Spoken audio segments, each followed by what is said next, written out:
Hi, I'm Roya Aghighi. And I'm Sarah Graham, and we're the founders of Lite-1. At Lite-1, we're using microorganisms as the color factories of the future to create a clean, sustainable colorant that can be used for all kinds of industries like apparel, textiles, cosmetics, food, paints.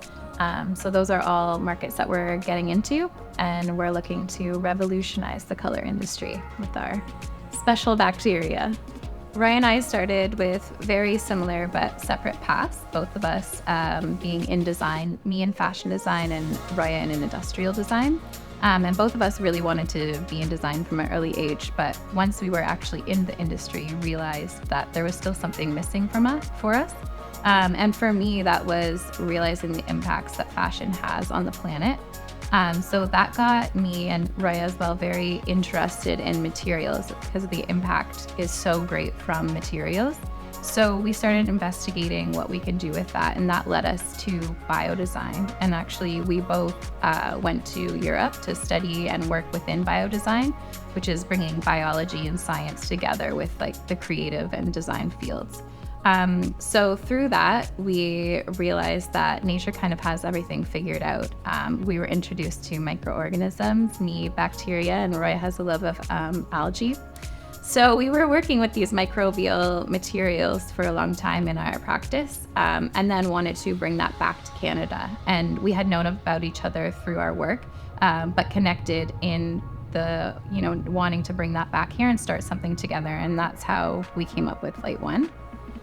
Working through this, we realized that very soon something that scientists discard or don't really have a lot of value for, from a design standpoint, had a lot of value. It was treasure. And that was through the understanding of how contamination can be very colorful and beautiful.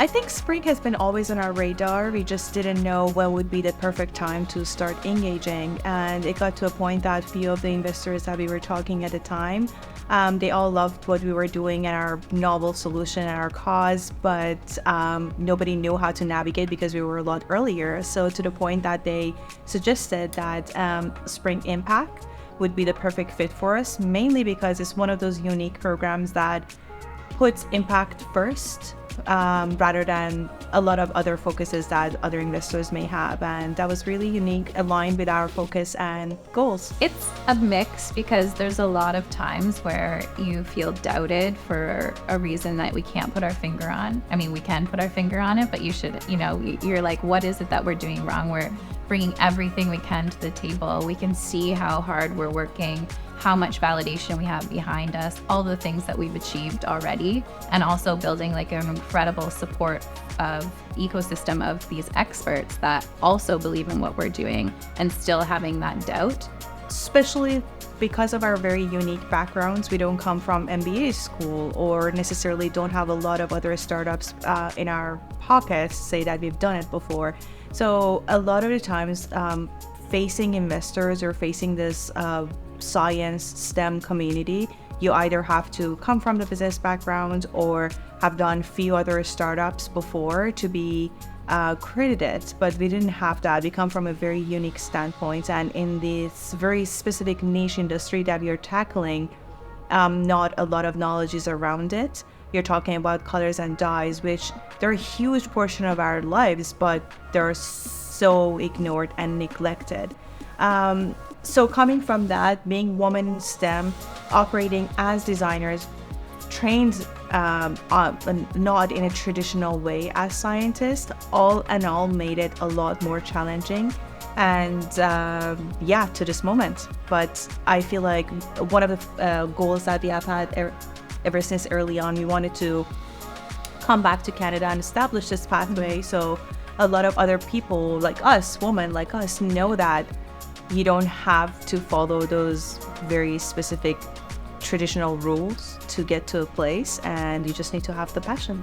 Throughout the first courses that we had or meetings that we have had with everybody in it, throughout those learning sessions, at the very beginning, I felt like it was too good to be true because it was very supportive. And that was something that throughout the whole journey of fundraising was lacking.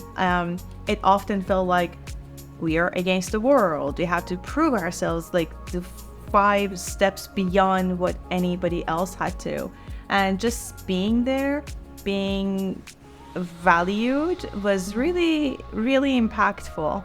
And I think being in those sessions with other founders as well, then hearing them answer questions, you kind of can learn, oh, that sounds like a really good way to put some things, or, it was really, really nice to like be able to learn from them as well, and sort of see interactions that an investor and a founder are having that's not talking specifically about our company.